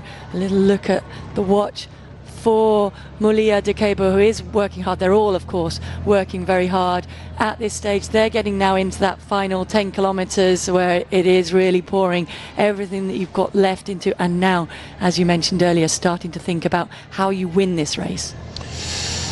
Well, Fantuwerk, the pre-race favourite at Berlin 5th place a long time ago now. She's got her own pacemaker here, though, Herpa, who is helping her out. He was one of the pacemakers who brought them through, and she has just dropped back by, what, about 10 or 15 metres behind this leading pair, Dekebo and Desi. Desi, my notes say here, she could be a real danger if she's ready to step up, because Seville last year was her debut and she won. Then she won in Beijing. She's got 2 marathons under her belt so far, and she's won them both. 2:22.17 in Seville, and I presume another year since she had that was nearly a year ago. She's got a good year's training. So Desi there with the red armbands is confident. She knows how to win. Dekebo here, on paper, isn't the same class of athlete, but isn't it lovely when marathons throw up the unexpected? You get somebody who's won her last 2 marathons, is a brilliant young runner, racing against somebody who's a little bit older, been around a bit longer. She's 27, Dekebo, the taller of these 2 women, and yet we've got a great matchup.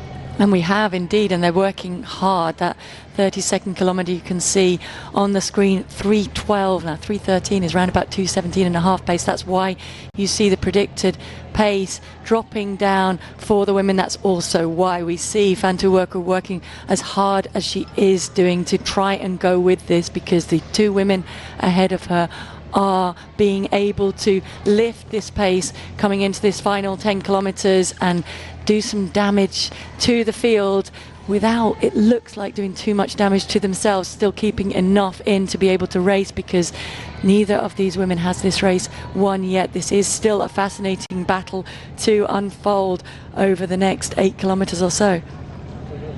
Well, I haven't seen them talking with each other. I haven't seen them talking to the pacemakers. The number 42 there in the background, now forgive us, we haven't got his name to go with that number, but he is just a really strong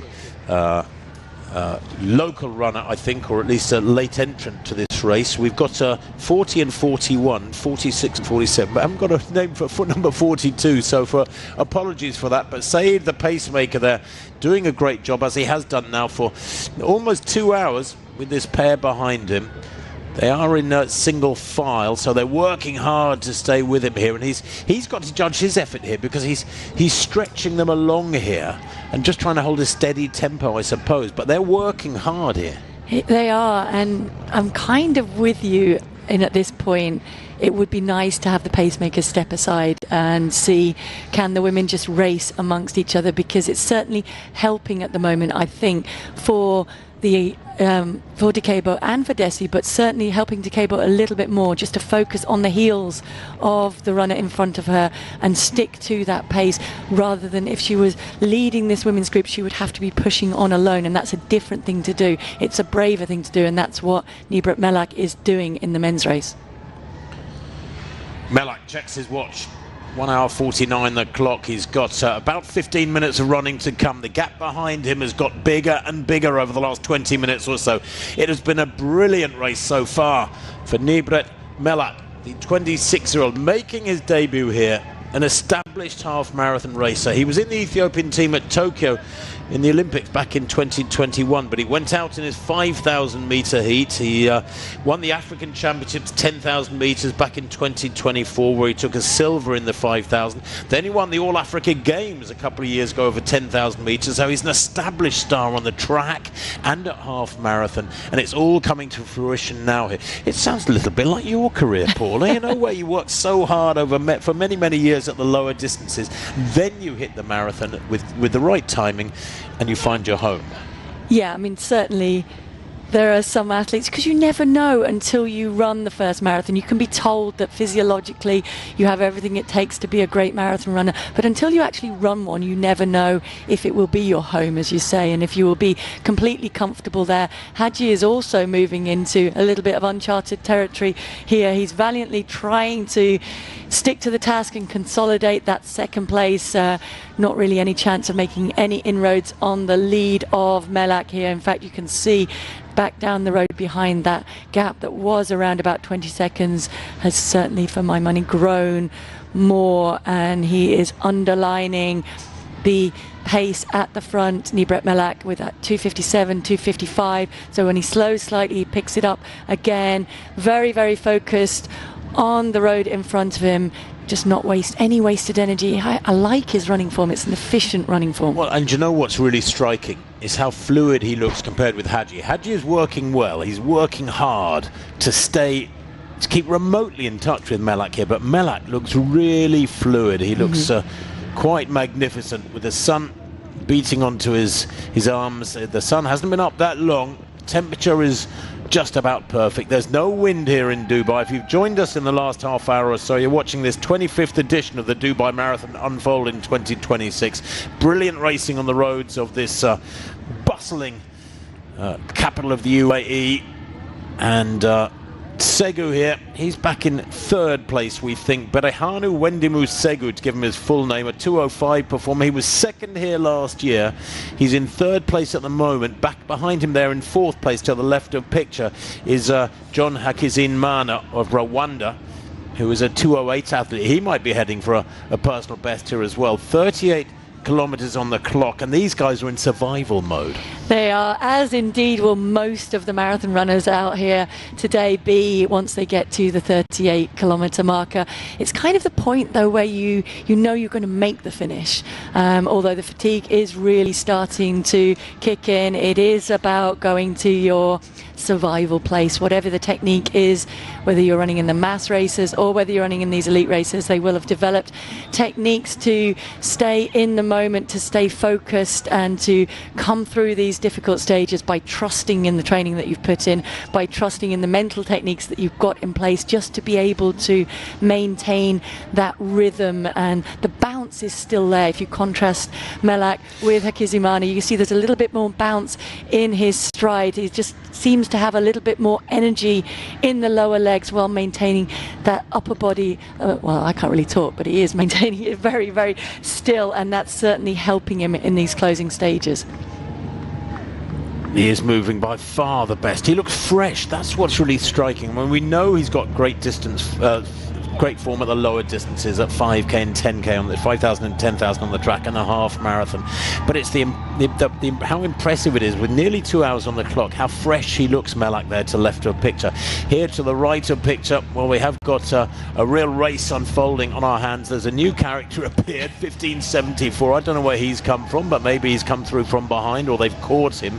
But he is a mass runner effectively. But this is the leading pair in the women's race, Dekebo and Desi, having a battle royal. 1 hour 54 on the clock. They've got, what about 20 minutes of running to come, 23 or 24 minutes of running to come. There are their splits. Pretty steady, 3:10. It's picked up a little bit through to 34k. And I suppose for them, Paula, it's helpful to have these male runners around them. And it would be lovely just to see them battle out the last 2 or 3 kilometres at least on their own. Absolutely. I mean, I think number 42 will have come off the elite start, and the women actually caught him during this race, whereas the other athlete in there is perhaps a lap behind on this stage. So he started in the mass race, which went off a little bit later, and now unfortunately won't be for him approaching the 35-kilometre marker or having gone through it as these women have done. And we see Worku, will she find her bottle at this station? Certainly it looks crucial for her at this point, because she needs to try and maintain that, consolidate that third position that she finds herself in. It does look like the winner is going to come from one of these two women at the front. Dekebo and Desi locked in battle, as they have been for much of this race. It's interesting, these were the two at the front in the early stages, even through the 10-kilometre point, pushing on the pace, and now they are the two women fighting for the victory here. That pace continues to drop down very, very slightly, and gradually 16:15 for that final kilometre, which is extremely impressive running, and I think they will certainly challenge that 2:18 barrier if they continue like this. Well, you could argue that it's good when you want to see a fast time in this race, because the pacemakers are dragging a quick time out of those ladies, but maybe it is compromising the racing a little bit that's going on between them. There's that beautiful view looking northwards on this fantastically fast marathon course here in Dubai. The Jumeirah Beach Road stretches away in the distance. To the left of picture, just out of shot, was the Burj Al Arab, and here that leading pair in the women's race. Now, Anne, do I sense a little bit more aggression here from Decabo? She's working hard with her arms, isn't she? The taller of this pair. Desi, with the red armbands, Paula, looks quite a lot smoother. She does look smoother. She looks around a little bit more. She gauges what's happening around her. She takes her fluid bottles well and holds on to them throughout this race. So I think her experience is showing, but Decabo is certainly having the run of her life to this point, absolutely decimating her personal best, whatever happens from here on in, to go from a 2:25 personal best to smash through the 2:20 barrier and go potentially threatening the 2:18 mark is an extremely impressive run, as we're seeing from Melak.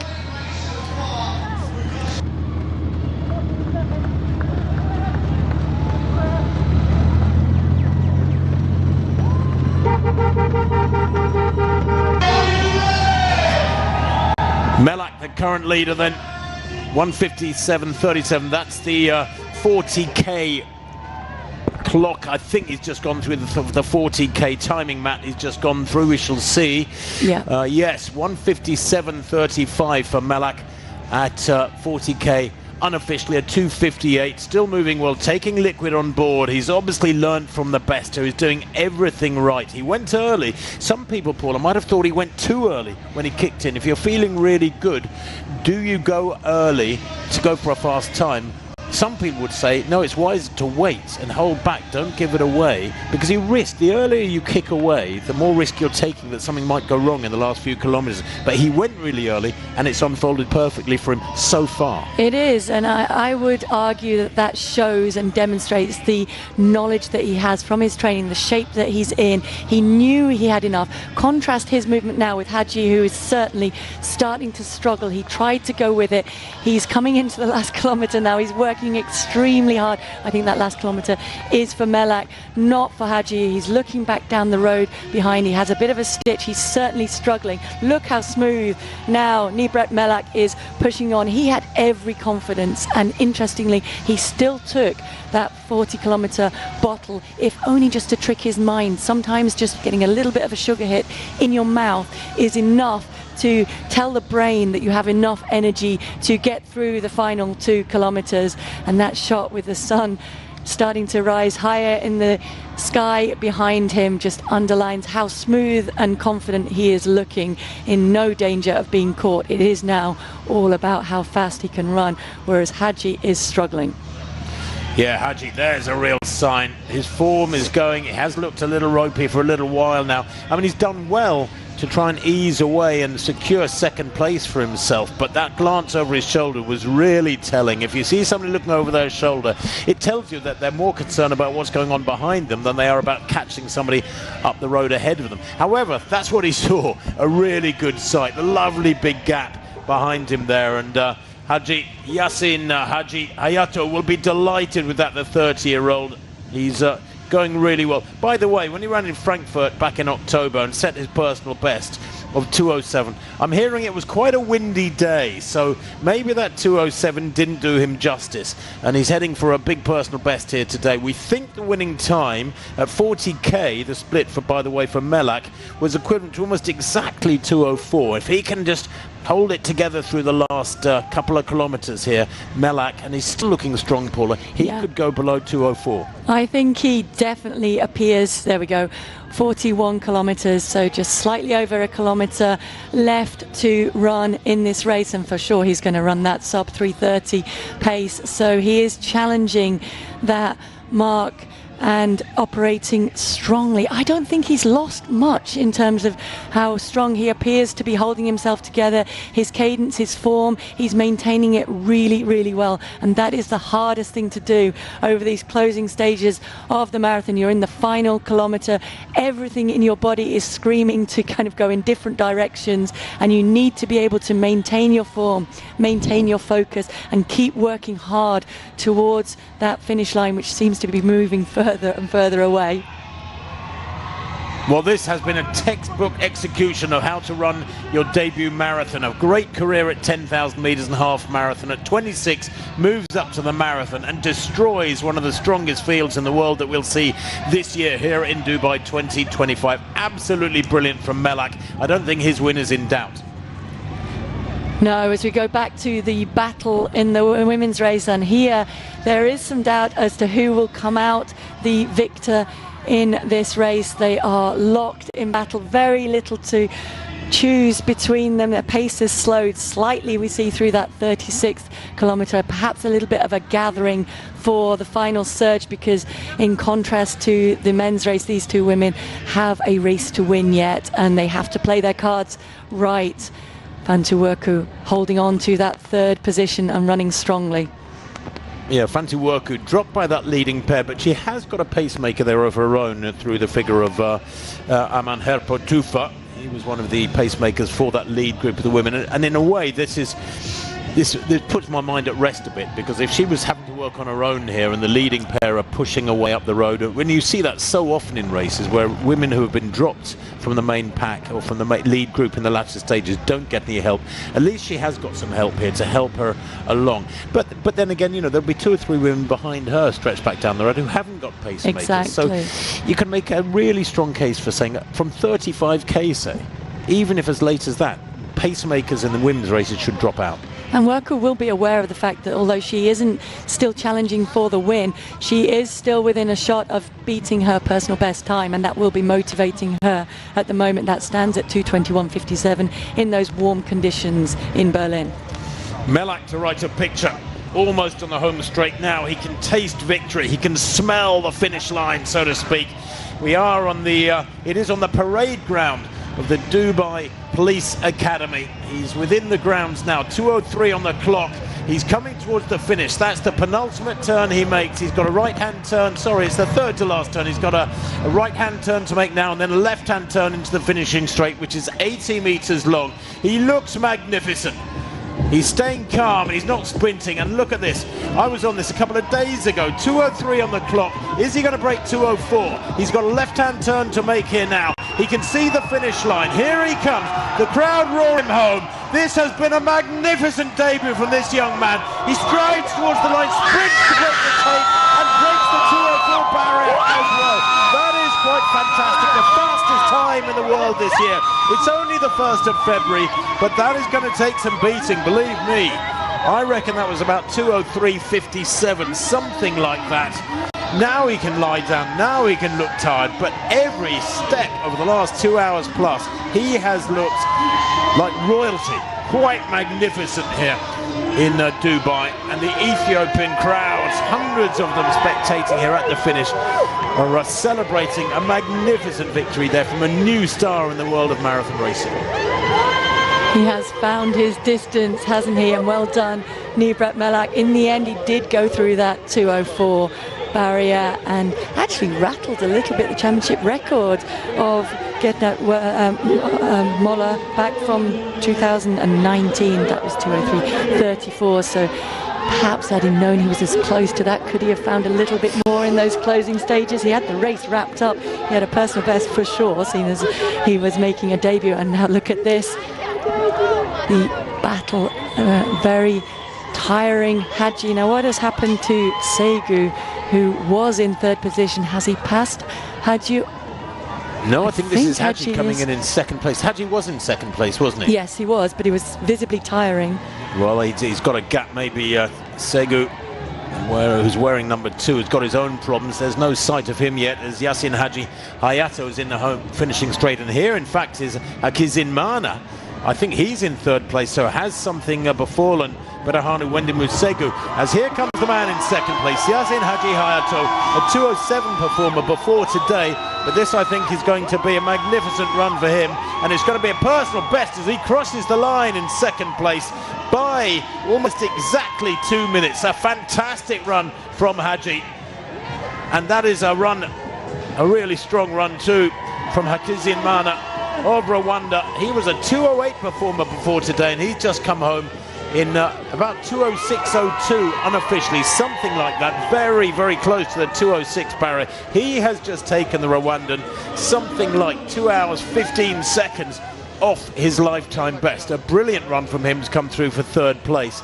And here is the battle for the minor places as some of the other men come through the Police Academy grounds. Ayana battling away here, and Ayana Gizelo Abeje Hayana, he's a 2:07 performer. He too against Fantahun. Fantahun, the taller of the pair, gets to the line first. I think they're 5th and 6th, but they both run big personal bests. Goodness me, what a day. They have taken advantage of the great pacemaking and the wonderful conditions here. And the 2:07 just clicks by on the clock, and I think we've got 7 or 8 home. We have, and we've seen some huge personal bests. Molaline Fantahun there has just knocked about 7 minutes off his personal best. That stood at just under 2:12. That's insane. Coming into this race, so he has smashed that and committed to the race as well.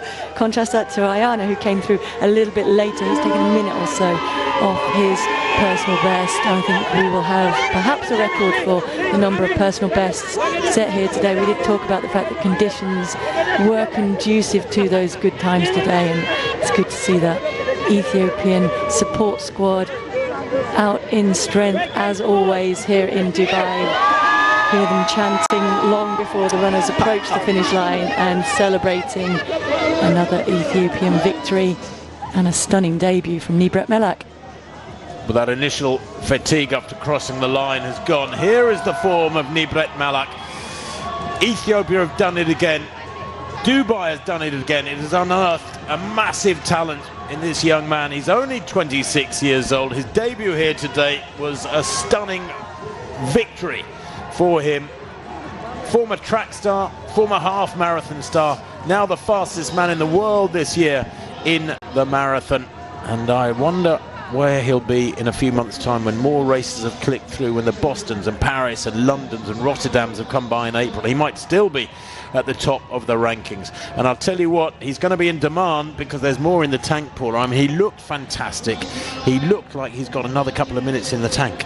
He did. Hachi looked as though he was working extremely hard, but you have to say hats off to him for holding it together as he did, because he was visibly struggling over that last couple of kilometers, extremely tired crossing the line. And a little bit of that is the fact that when you win the race you get a little bit of extra bonus energy, don't you? So no matter how tired you are, it always feels a little bit better to be that first across the line. But Melak did a much better job at holding his form together and really raising the pace gradually that final 10 kilometers and coming out on top.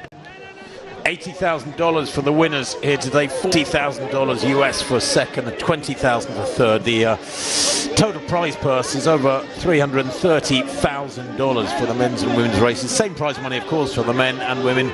Big hugs and support here, all being lifted aloft for Nibret Melak. This by far the biggest win of his career, and this is a man who's won the All Africa Games 10,000. He's won the African Championships at 10,000 meters. He's been a great half marathon racer, and now he will be not only celebrated here in Dubai as a great marathon race, but when he gets home, my boy oh boy is he going to get a welcome when he gets back to Addis. They have done it again. The Ethiopians have got an ability to churn out great champions on an almost industrial scale. I was in Addis couple of years back, and I saw them at the training track in the early hours of the morning. Dozens and dozens of athletes arriving at the track at 6:30, 7:30 in the morning, and big packs churning out massive sessions on the training track with their day's work virtually done before 9 a.m. They put in the work, and as all of the runners will have done here today, whether they're in the mass race or in these elite races, you have to put in the work to get the rewards in marathon racing and to experience the joy of crossing that finish line, no matter how exhausted you are by the time that you get there. Well, Hakizimana setting a national record for Rwanda, of course, with that third place. You can see more athletes coming home and celebrating, happy with their performances. 2:11 just going up on the clock there as that athlete come home, trying to see who it is. Is that Matez? Yes. Coming through. I mean, we didn't get how many athletes got under 2:10, but it was a lot, and now we can hear from the winner. Debut marathons ever, and certainly the fastest time this year. How did you feel out there? የዚህ ዓመት ፈጣኑ ማራቶን የሮጥከው ደግሞ የመጀመሪያ ማራቶን ተሩጦ የተመዘገበ በጣም ፈጣኑ ሰዓት ነው። ምን ተሰማ? እጅግ በጣም ደስተኛ ነኝ። በቂ ዝግጅት አድርጌ ነበር። ያሰቡትን በማግኘቴ እጅግ በጣም ደስ ብሎኛል። I am so happy right now. I get what I want. I was prepared for this. I am really happy for this win. At about 32 kilometers, you put in a very fast kilometer, I think 2:51, something like that, and you broke away, but you carried on with that pace. You must have felt extremely strong. ከ32ኛው ኪሎ ሜትር በኋላ ነው ፈጥነህ የወጣው። በጣም ፈጣን ሩጫ ነበር ያደረከው። በጣም ጥንካሬ ተሰምቷል ማለት ነው። እንዴት ነበር ውድድሩ? ከ32 ኪሎ ሜትር በኋላ በጣም ነው የወጣው። ያው የሰራሁትን ትሬኒንግ እንድተገብር ኮች ስለነገረኝ እሱን ያደረጉት እሱን በማድረግ ነው የተሻለ ሰዓት ሩጫ። So my coach told me to break out on the 32nd kilometer. That was what I was preparing for. Saying I broke out and I get the win as my coach told me, and I get the win. I'm happy for it. And Nibrit, what is next for you now? Because you've run a good 10,000 meters, you've run a good half marathon, now you've run a good marathon. What do you do next? ቀጣይ ምን ታስባለህ? ጥሩ 10,000 ሜትር ሮጠሃል። በጣም ፈጣን የሚባል የማራቶን ድል አስመዝግበሃል። ቀጣይስ ምንድነው የምታስበው? ያው ቀጣይ ከዚህ የተሻለ ሰርቼ ያው ክብረ ወሰን ለማሻሻል ነው የምዘጋጀው። ይህን እንደማድረግም አሰልጣኝ ጋር ጥሩ ትሬኒንግ እየሰራው ነው። ሰብራለሁ ብዬም ተስፋ አደርጋለሁ። So in the coming years I am preparing myself to break world records. Me and my coach are doing the same thing to register a good time. So my plan is to break world record. We look forward to that very much. Congratulations. ይህንን ደግሞ ወደፊት እንደምታደርገው ተስፋ እናደርጋለን። መልካም እድል። እኔም አመሰግናለሁ። He's thanking you so much. Thank you. Well, I think he said there he hopes to break the world record in coming years. I love that ambition, and I tell you what, it's not necessarily overly optimistic, Paula, because he looked magnificent this morning, running in the 2:03s. Yeah. And another 2 or 3 races under his belt, and there's more to come. But there's racing still going on. There absolutely is, and we had mentioned a couple of times that it was Anchinalo Desi who was keeping her powder dry, if you like, was sitting at the back of that pack, not making any moves, but when she has made a move, it has been decisive in this race, and she has eked out a lead, not yet a winning lead, but certainly a lead that appears to be growing over Mulia de Kebo behind her, who is operating in significant personal best territory, her personal best in those 2:25 range, and she is now operating close to 2:18 if they have maintained the improvements in pace that they were putting on, or indeed if they steady, they're still around that 2:18.5. Indeed, there is the 41 kilometre marker passed, so inside the last 1.2 kilometres of this race for Anchinalo Desi. Yeah, well, we said about 15-20 minutes ago she was looking really good, tucked in behind her main rival, Dekebo, and so it would seem to be the case. She has kicked in here with about 10 minutes to go and has eased away from Decabo. And here is the battle for the minor places, and there's challenges going on for athletes. Is that in fact Decabo she's catching there? Wow. No, I think this is a replay of what happened. So this is obviously the 40k drinks marker, drinks position table, and Decabo has tried to take on fluids, and it's her body rebelling because she is operating in that territory where every part of your body is rebelling, and that's why you saw the fluids coming back up.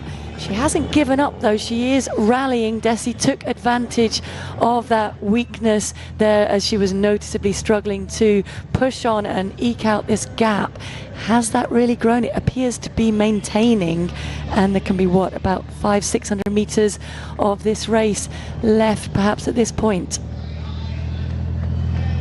Well, she hasn't got the race won yet. There is chasing going on, but Decabo here with 2:15 on the clock surely is going to break 2:20. This is going to be a personal best for Desi here, rather, by about 3 minutes, maybe more. It's only her third marathon. She's been a half marathon specialist for the last 3 years. She's run so consistently a half marathon. 3 times she's run in the 67s, 3 times in the 68s, 4 times in the 69s. Fabulously consistent as a half marathon racer.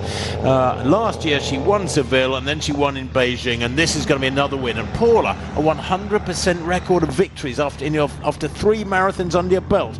That is very rare indeed, and you know, joining the sub 220 club by a big chunk, barring disaster in these next couple of minutes.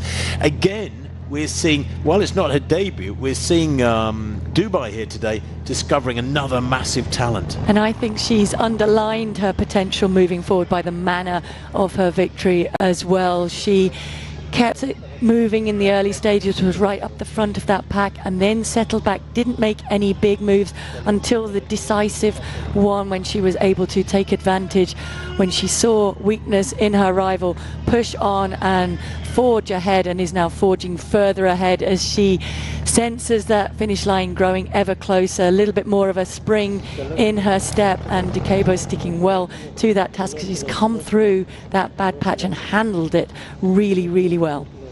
Well, last year in the women's race, the Ethiopians filled the places from 1st through to 16th.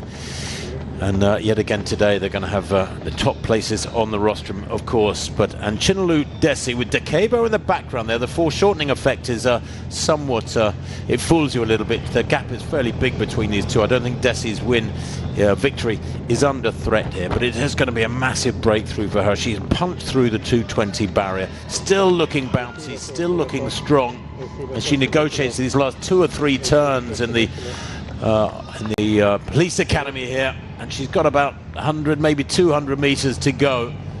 Desi here still got targets. Will she finish as strongly as did Melak to take that men's title? There is the second place at Decabo, who is herself heading for a massive personal, but she will knock about 7 minutes off her best. Desi here, and Chinelu Desi, the 23-year-old, she's still a youngster. She's going to knock about 4 minutes off her lifetime best as she roars towards the finish line here. It's going to be a magnificent win for this young woman. Yet again, her third marathon, her third victory here at the 2026 Dubai Marathon. 2:18:32 unofficially. A massive time, the fastest in the world this year by some 3 minutes or so, overtaking the winning time in Doha of Gizahen, 2:21:14. It's an Ethiopian double once more in Dubai. But Paula, wow, what a day at the races for these relatively new names in the world of marathon racing. Melak, a debutant, wins the men's, and Chinelu Desi, a third consecutive victory for her at the marathon distance. And Worku, I think, coming home there, is that for third place? Decabo we didn't see coming across the line. The pre-race favourite, Fantu Worku, but she too runs a massive personal best, down around 2:19:10. Yeah, so that's almost, well, 3 minutes almost that she's taken off her personal best. We did mention that was run in the heat of Tokyo, where she had struggled, but she was dropped fairly early on in the closing stages of this race and stuck to her task really, really well, obviously knowing that she was on track still for a strong race and a personal best, and extremely impressive racing from Chinelu Desi. I think really a lot more to come from this woman when she has the courage to perhaps go out a little bit quicker, because she had a lot left in those closing stages. Race that race to win it rather than searching for a time, I think. Well, 2:18.31, the unofficial winning time there. She's a former track star. She's a fabulous athlete. Is Desi, half marathon specialist years gone by. Served her apprenticeship at the lower distances, and as she said, she feels really ready for a good run here today, and indeed she does just that. Having won in Seville last year and Beijing, she racks up another victory.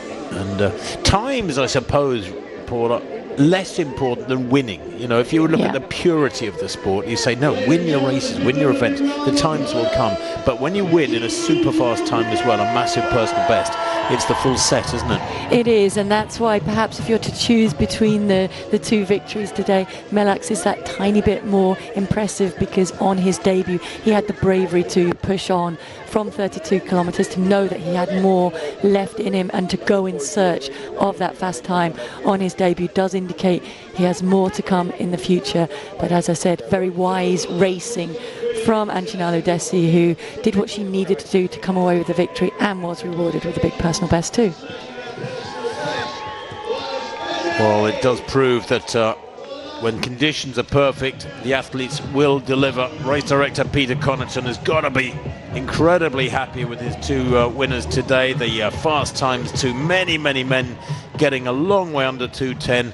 Several women, I've lost count, I don't know how many, but at least 3, I think, getting under 2:20 in the women's race, and that is still a very significant barrier in the world of women's marathon running, even though the world record now is supposed to be below 2:10, but of course Negetic getting busted after that time in Boston back in 2024. Here is Desi's winning form. Kip Kemboy there having a tough day at the races, being beaten by the women's winner.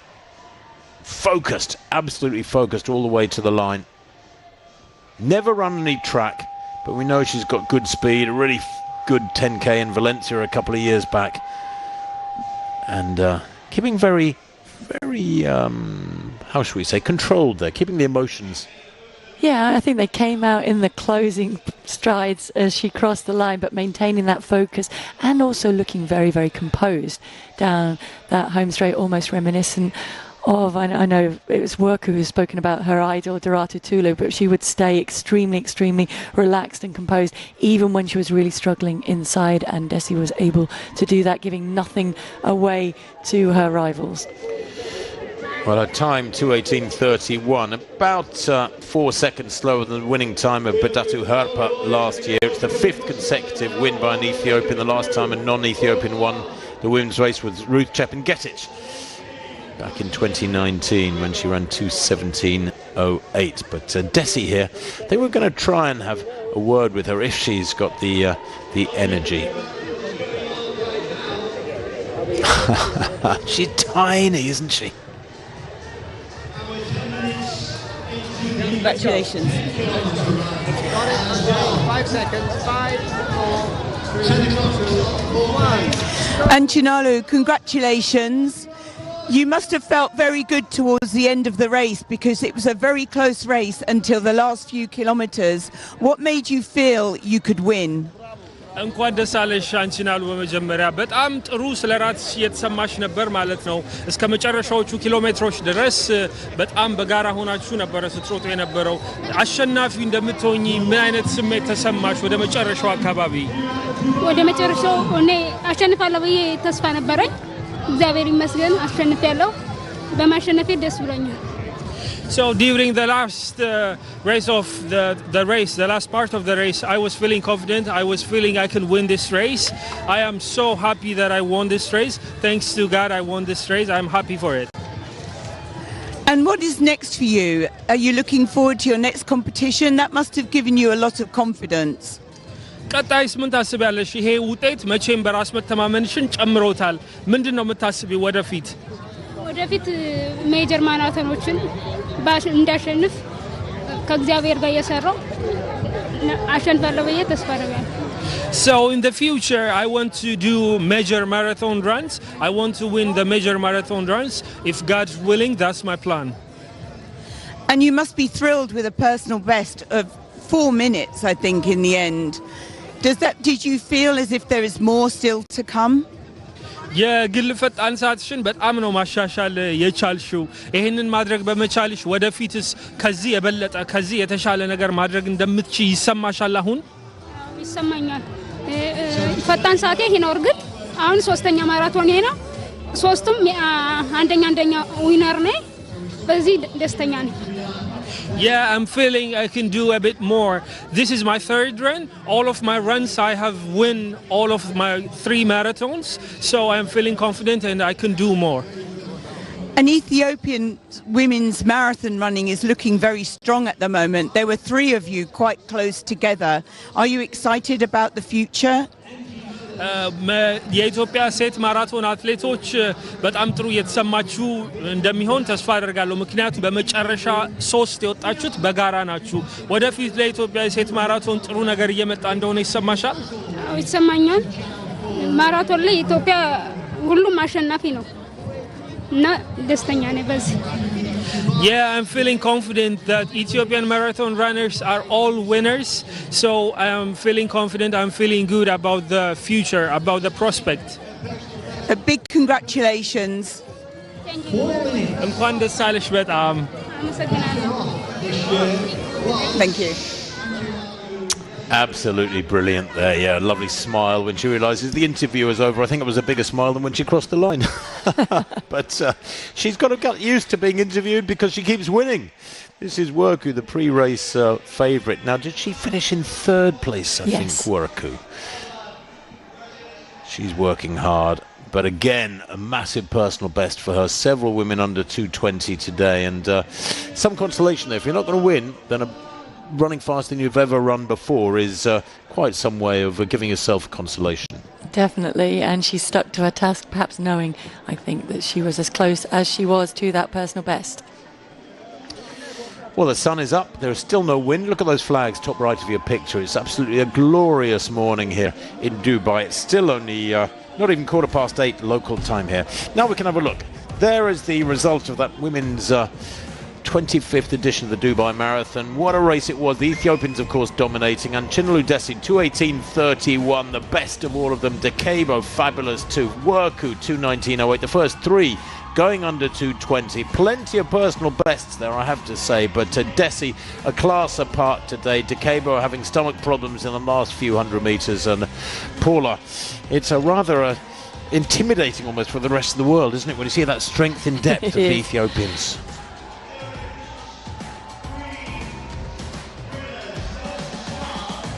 Confirmation of the win for Nibret Melak, 2:04. Well, I'm surprised at that. I thought he got well under 2 hours 4 minutes today, but maybe that is the correct time. Yasin Haji, 2:05.52. Look at that, the first 6 men under 2:07 here today. A national record for John Hakizimana of Rwanda, 2:06.04. A fabulous 3rd place for him. But Melak was a class apart, winning by almost 2 minutes. That is stunning. It was all done over that final 10 kilometres with that brave attack just around about the 32-kilometre mark. Nibret Melak, I wonder what this year holds for him. He'll be tempted, I'm sure, by offers to do the big races coming up in London and Boston and so on. Maybe he'll wait until the quick races of the autumn period, the Berlins and Amsterdams of this world, where, of course, quick times, quick courses are beckoning like today. But to win by 1 minute 52 seconds on your debut is quite astonishing. That was a rare victory. The quality of the victory.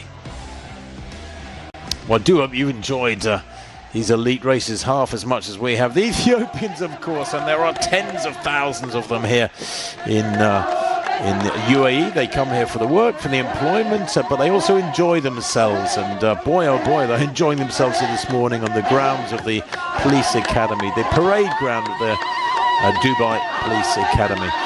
And there has to be a shout out too for the Dubai Sports Council, who have supported this race so well over the years, celebrating their 20th anniversary. Just recently, their strategic plan to increase participation here in the UAE in sport for the locals as well as the expats, the foreign workers who come in, is an ambitious one. And you have to be ambitious in this world. Dubai itself is an ambitious place, isn't it, Paula? Every year we come back, there are more gleaming towers poking up into the sky.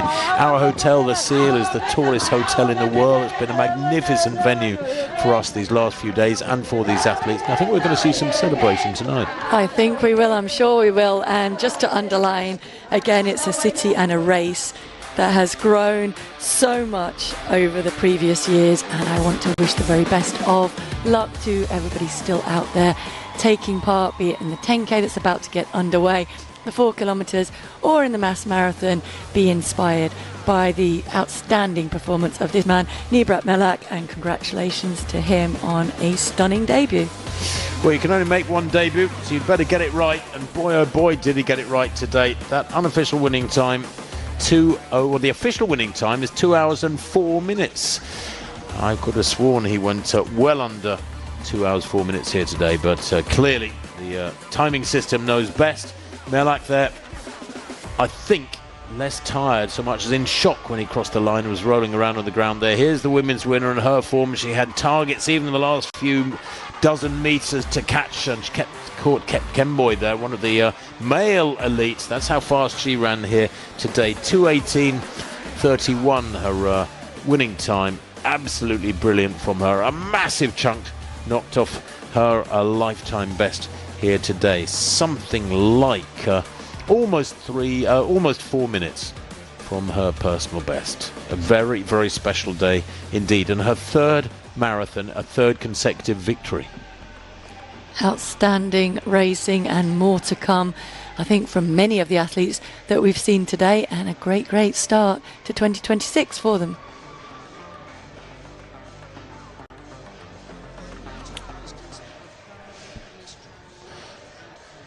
Well, it has been a magnificent day of elite racing. The thousands in the full marathon, in the 10k and the 4k will be out on the roads of Dubai for some hours yet, but there's a lovely shot on which to end our coverage. The Burj Al Arab pushing out into the ocean, quite magnificent, and it pretty much symbolises how special today has been here. Paula, a final thought? Just thank you to the city of Dubai for welcoming us and for putting on such a great race. As always, hope you've been inspired to perhaps join us next year. Absolutely, yes. Well, come and race here next year. Why not? It's always in January or at the beginning of February. It's a race that delivers everything, including gorgeous weather. We're going to head back to the hotel now, and we might enjoy something rather cold and liquid and sit beside the pool. But I hope your Sunday is a great one as well. From all of us here in Dubai, thank you so much for being with us, and have a fabulous day, and relish the racing that we've enjoyed here in Dubai. Bye-bye. Bye.